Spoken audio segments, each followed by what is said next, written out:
Մեզ ահազանգող հեռուստադիտողները շատ հաճախ ներկայացնում են ժառանգական իրավահարաբերությունների հետ կապված վեճեր եւ կրկին այսօր այս տաղավարում հյուրընկալել ենք Երևան քաղաքի նոտարական տարածքի նոտար, իրավաբանական գիտությունների թեկնածու, փաստաբանական ակադեմիայի դասախոս Իրեն Սարգսյանին։ Բարև ձեզ։ Բարև ձեզ։ Շնորհակալ եմ կրկին մեր տաղավար հյուրընկալելու համար։ Եվ ես այս պահին առաջարկում եմ դիտել տեսանյութը եւ հասկանալ, թե ինչ թեմա ենք այսօր միասին քննարկելու։ Շատ լավ։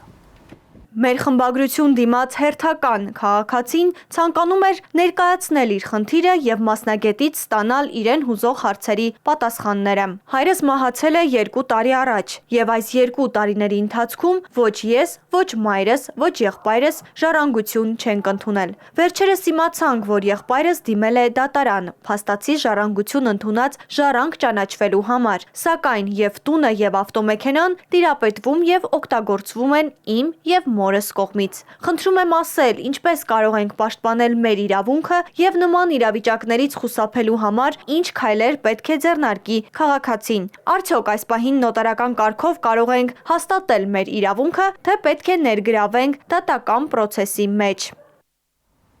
Շնորհակալ եմ։ Իհարկե, այո, հանդիպում ենք նաև այնպիսի դեպքերի, երբ հենց ընտանիքում մեկ ընտանիքի անդամներ միմյանց հետ կռիվ են տալիս ունեցվածքի համար, եւ հենց այստեղ շատ կարեւոր է, որպեսզի այս վեճը, այս կռիվը դադարեցնելու օրենսդրական մեխանիզմներ լինեն, սաստեն, այսպես ասած, կողմերին։ Խնդրեմ։ Իրականում շատ հաճախ հանդիպող երևույթ է, մենք պրակտիկայում բազմաթիվ անգամ բախվում ենք նման խնդիրների հետ եւ այստեղ շատ կարեւոր է գիտակցել, որ այնուամենայնիվ ժառանգների շրջանակում, եթե բոլորը ըստ օրենքի հասանելի, ժառանգներ են, նրանք կարող են բոլորն էլ հավակնել եւ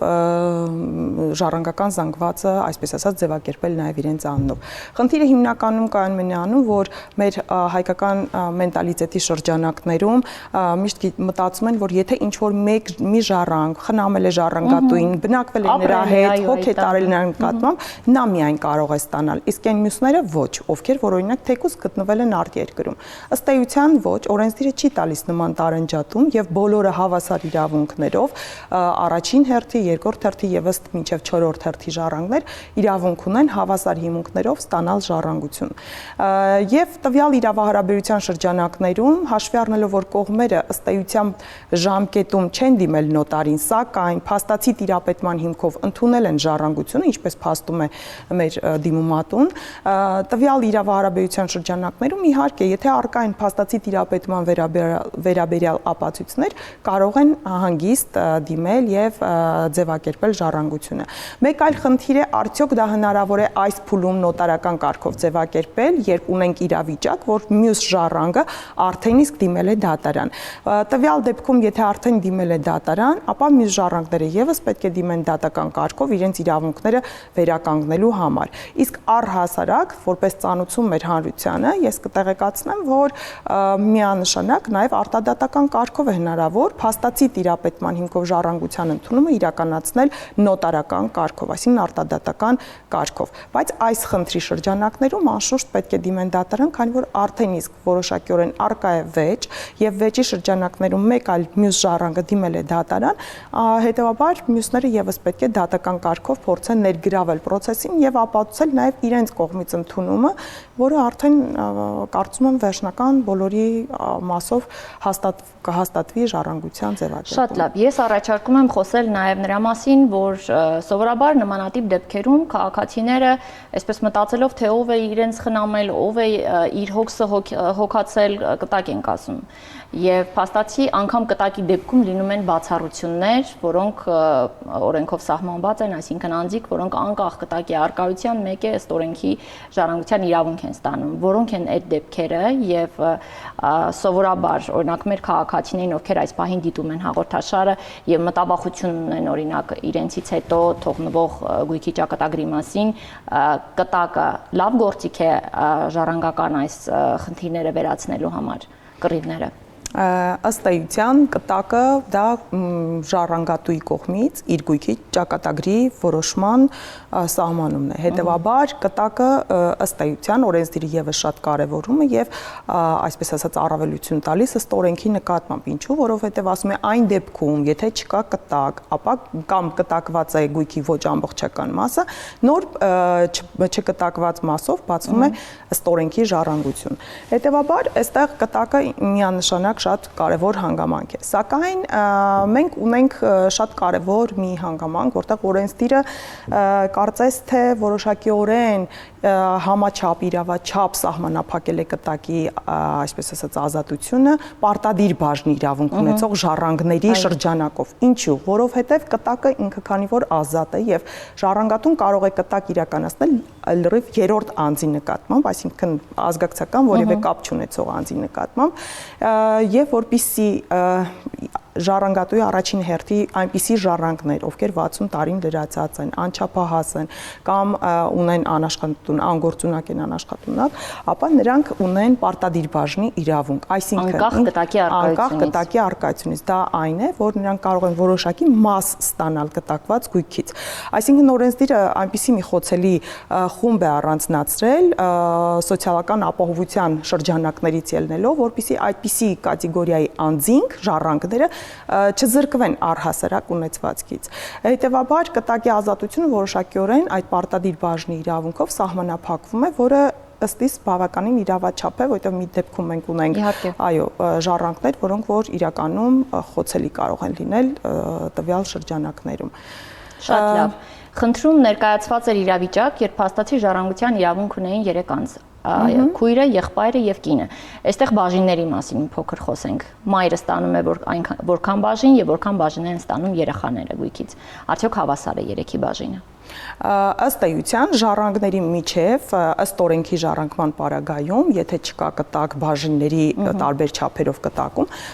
անշուշտ հավասար հիմունքներով բոլորը, այդ թվում կինը եւ երեխաները ժառանգական զանգվածից ստանում են հավասար բաժիններով։ Շատ հաճախ թյուրիմացություն ընկալում է հանրության մեջ, որ կինը շատ ավելին է ստանում։ Այստեղ ես կցանկանայի ասել, այստեղ ոչ թե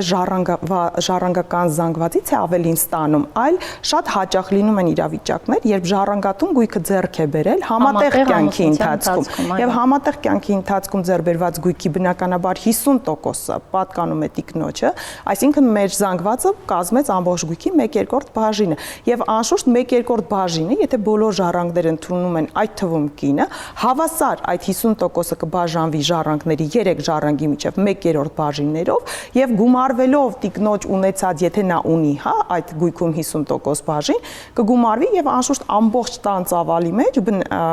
զանգվածի մեջ նրա բաժինը ավելի մեծ կկազմի։ Սա է հիմնական թյուր ընկալումը, որ մտածում են, որ ժառանգությունը հավասար չի բաշխվում, չէ, հավասար ըստ օրենքի բաշխվում է, պարզապես զանգվածը որքան որ կկազմի եւ լինում են իրավիճակներ, որ օրինակ մյուս ժառանգները եւս տան գույքում ունեն որոշակի բաժնեմասեր։ Հետևաբար գնում դա նաեւ գումարվում է իրենց ունեցած բաժնեմասին, կրկին ծավալը զանգվածում մեծանում է։ Այսինքն ըստ էության սա է հիմնական մեխանիզմը, որ եթե ըստ օրենքի ժառանգություն է, ապա հավասար հիմունքներով բաշխվում է ժառանգների միջև։ Իսկ կտակի պարագայում ժառանգատուն ինքը կարող է որոշել, ում որքան բաժնեմասով կտակ անել։ Էլի լինում են իրավիճակներ, երբ ընդհանուր է իրականացվում եւ լինում են իրավիճակներ, որ սահմանում է, որ օրինակ զանգվածի 1/2-ը տիկնոջս, մյուս 1/2-ը երեխաներին հավասար, այսինքն արդյունքում դառնում է 1/2։ Համենայն դեպս այս պահին պետք է արձանագրել, որ կտակը այն միջոցն է, այն գործիքը, որը կարող է զերծ պահել ժառանգներին իրար մեջ վեճ ունենալուց։ Այո, նաև դա որոշակիորեն շատերը, չգիտեմ, ինչի խուսափում են կտակից, մտածում են կտակը այդքան պաշտպանված չէ, բայց ըստ էության կտակի անվավերությունը դա լուրջ խնդիր է, որովհետև մենք գործում ենք ժառանգատուի կամքի հետ, դա այնպես հեշտ անվավեր լինելու չի։ Ուղղակի ժառանգների հիմնական մտավախությունը կտակի պարագայում կայանում է նրանում, որ ժառանգատուն կենդանության օրոք ցանկացած պահի կարող է վերացնել կտակը, փոփոխել կտակը, որը նաև լծակ է ժառանգատուի ձեռքին այդ գույքի տնօրինման մասով, ինչը ես օրինակ շատ կարևորում եմ եւ այո, իհարկե, հետեւաբար դրանից ելնելով միշտ օրինակ հաճախ պրակտիկայում ասում են դե եկեք նվիրատվություն թող ձևակերպվի, բայց չենք մոռանում, որ նվիրատվությունը դա անշուշտ արդեն իսկ կյանքի օրոք սեփականության իրավունքի փոխանցում է ենթադրում, իսկ կտակը ոչ, կտակը բացվում է մահից հետո եւ սեփականության իրավունքը ժառանգներին փոխանցվում է բացառապես ժառանգատուի մահից հետո։ Շատ լավ։ Ես իհարկե նաև պետք է մեկ մեջբերում անեմ, բոլորովին վերջերս կրկին նորից ահազանգ էինք ստացել մի աղջկանից, ով պնդում էր, որ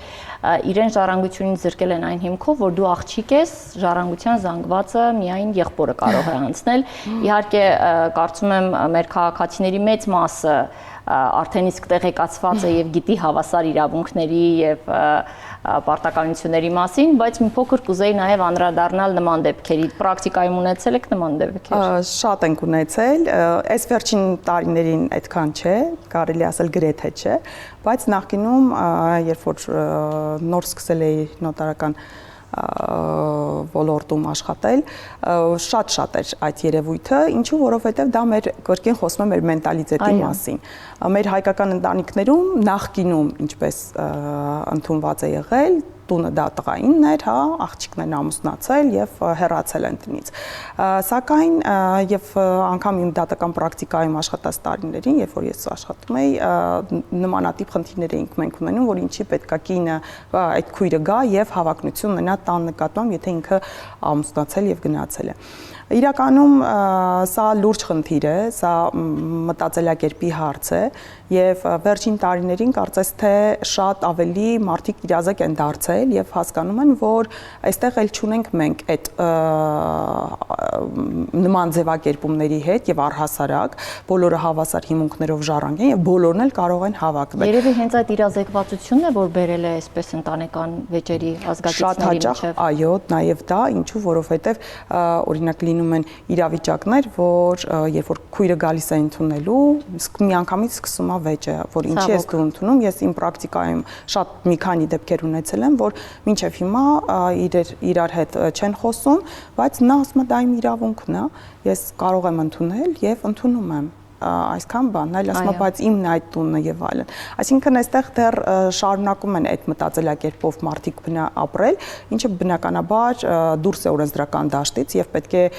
հանրությունը մի բան իմանա, որ բոլորը հավասար հիմունքներով անշուշտ ժառանգեն եւ կարող են դիմել։ Անգամ ես ներողություն նաեւ հավելեմ, որ շատ հաճախ խոսակցական իմաստով օրինակ ընդունված է, որ բա ավտոմատ չի անցնում մամային։ Անգամ նման հարցեր են շատ հաճախ գալիս տալի այդ ժառանգները, ովքեր որ չեն դիմել։ Ու երբ որ իրենք իմանում են, որ ոչ, ավտոմատ անցում չկա եւ բոլորը հավասար հիմունքներով պետք է ընդունեն կամ կարող են հրաժարվել, այս դեպքում նոր մարդ ժառանգները հիմնականում երեխաները